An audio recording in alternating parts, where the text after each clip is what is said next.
So we're going to talk about causal explanations and causality today.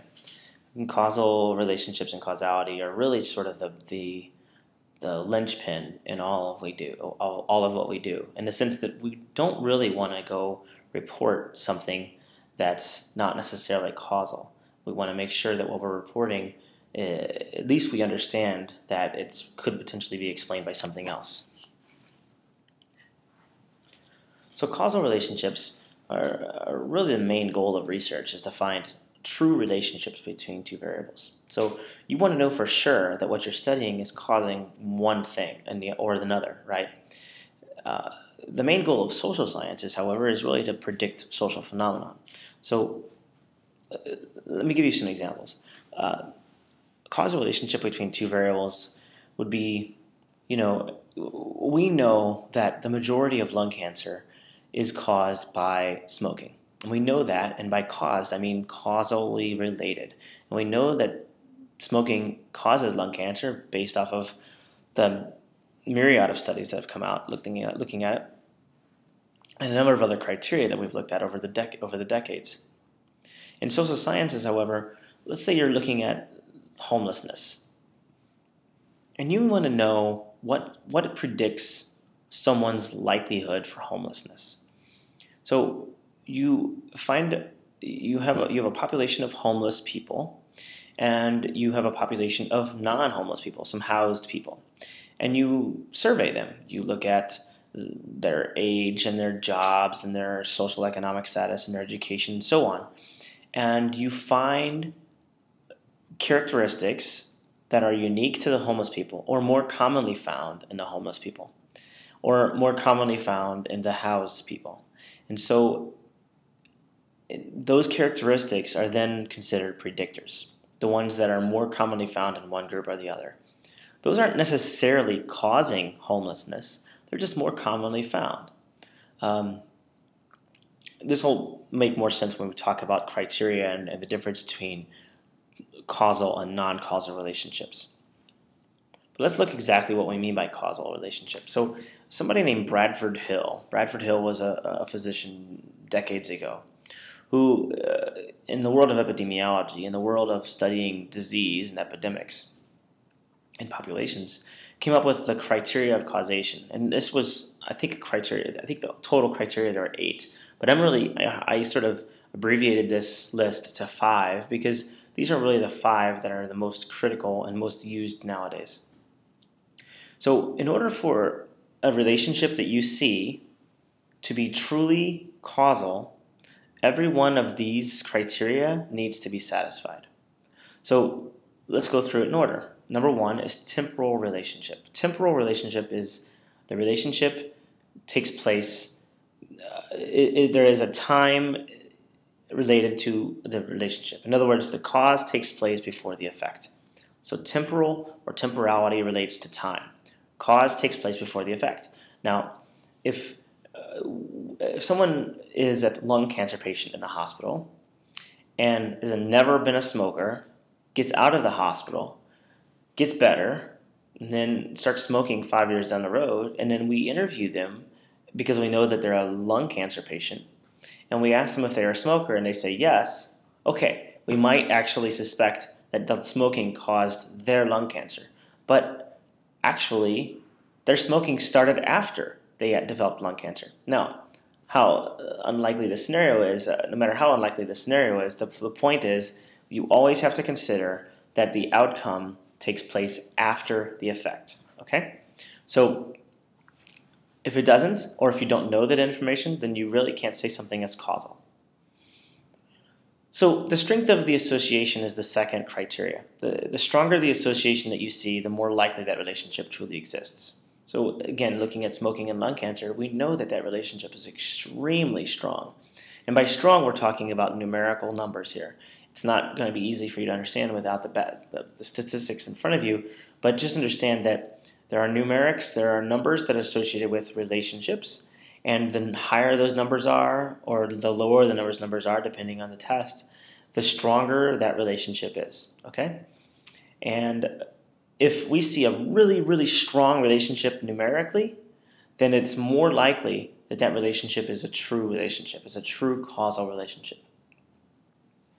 What you also want to be sure, though, is that your relationship is something that has been seen in other studies.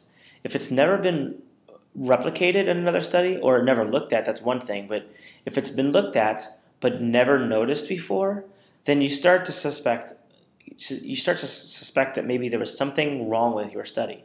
Because your study, if it's one of 100 that has looked at it, and it's the only one that's found a relationship, then there's probably something wrong with your study, something unique about your study. Or it could be just chance alone that you found your relationship. Number 4 is plausibility. You want to make sure that what you're looking at is biologically or even sociologically plausible.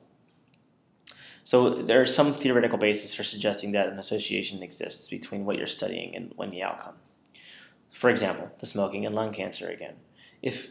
The lung cancer is caused by smoking cigarettes, but the smoking the cigarettes itself is biologically plausible to cause cancer because of the carcinogens in the smoke. Carcinogens are by definition cancer causing. So cancer causing smoke inhaled into the lungs would be, of course, a plausible reason for developing cancer in the lungs. And lastly, you want to consider alternative hypotheses. And this is really, really, really important here.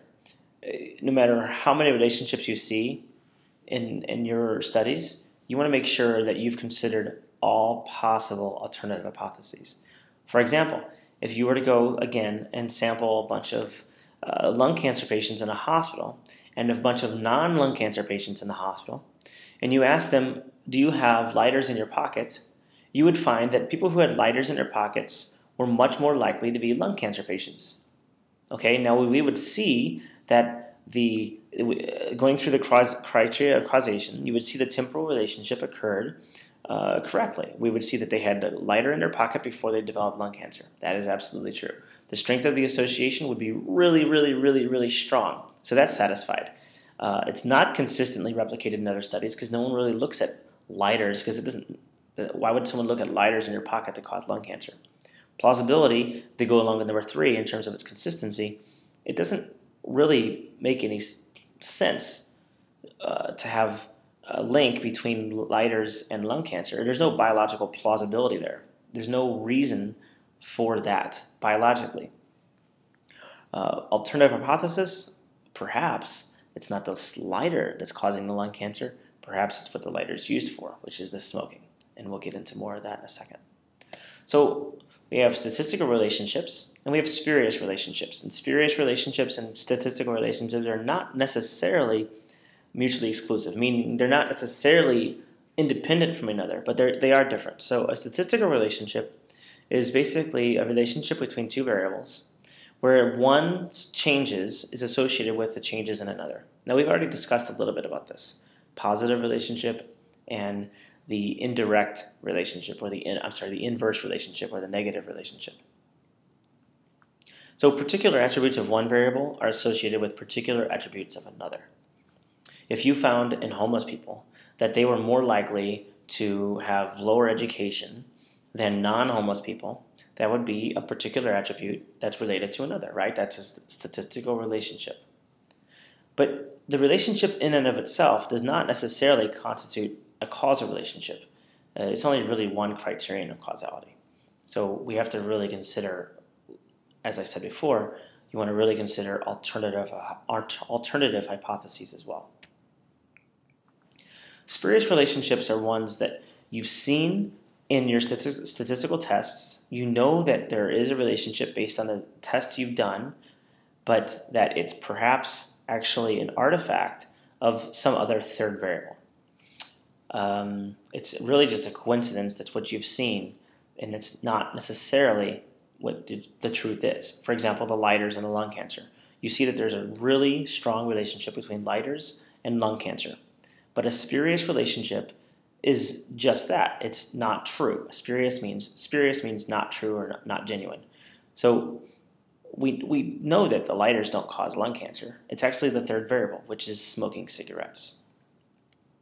So here's an example of a spurious relationship and statistical significance. And I'll try to rush through this a little bit, but I'll give you a little bit of background. In statistics, there's something called a p-value. P means probability. Essentially what it means is in statistics, if the p-value is less than 0.05, then you have a significant association. In other words, there is an association between two variables. If the p-value is not less than 0.05, then you have no evidence for an association between two variables.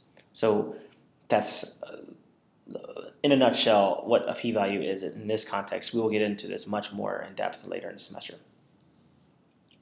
But here is just an example of how spurious relationships can really get blown out of proportion sometimes.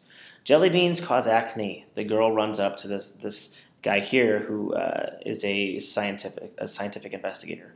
And he turns around to his colleagues and he says, "Scientists, investigate."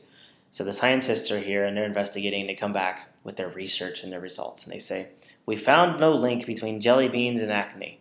P-value is greater than 0.05. So if the p-value is greater than 0.05, there's no link, right? And he says, "Okay, that settles that." And the girl says, I heard it's actually certain colors that cause acne."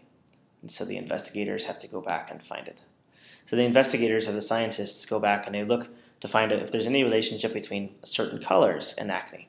And they look at purple jelly beans and brown jelly beans and pink and blue and teal and salmon and red and turquoise and so on. And they found no link. The p-value is always greater than 0.05. So there's no statistical link between different colors of jelly beans and acne so far.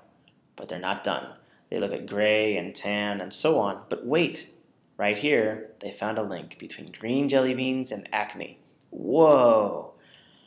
So they look at mauve and beige and lilac and black and so on, and they don't find any more links. But they do have this one here. It's green jelly beans and acne. So the next day in the paper, headlines say, "Green jelly beans are linked to acne, 95% confidence, only 5% chance of coincidence," and so on. So what you have to really think about is the causal criteria again. Okay, if we think about causal criteria, the number one, not the number one, but maybe one of the highest criteria for me, the one most important, is the consideration of alternative hypotheses. Isn't it possible that green jelly beans are linked to acne, but not truly, but perhaps because of a third variable? What if green jelly beans were, I don't know, the preferred colors of teenagers, and teenagers are the ones who get acne, right? So maybe it wasn't that green jelly beans were actually preferred causing acne, but they were actually just eaten more by people who are teenagers. So age would be the third variable there. You also want to consider the plausibility here. Is it really plausible to think that green jelly beans cause acne? I don't know of any biological mechanism that would cause acne in green jelly beans, but it's possible. And lastly, maybe consistency. I don't know if there's been a whole lot of consistent studies that have looked at green jelly beans specifically in acne, especially since all other colors didn't find any relationship between the jelly beans and acne.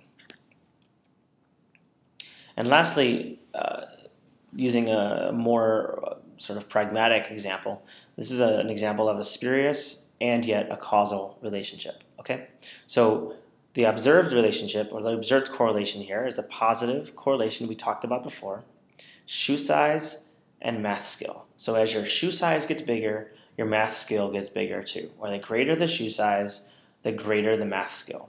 Now, that's 100% true, right? I mean, your shoe size when you're a little kid is quite small, and when you're older, your shoe size is quite big in relative, obviously, respectively. So, and your math skill, of course, when you're younger, is a lot worse than it is now. So this is a spurious relationship. It's not a true relationship. There's no reason to think that shoe size causes math skill or that math skill causes shoe size. So you have to consider about alternative hypotheses, alternative explanations. And in this case, the alternative explanation would clearly be age. Age does affect your shoe size, And age does affect your math skill, in the sense that as you get older, the more math classes you've taken, and your math skill increases.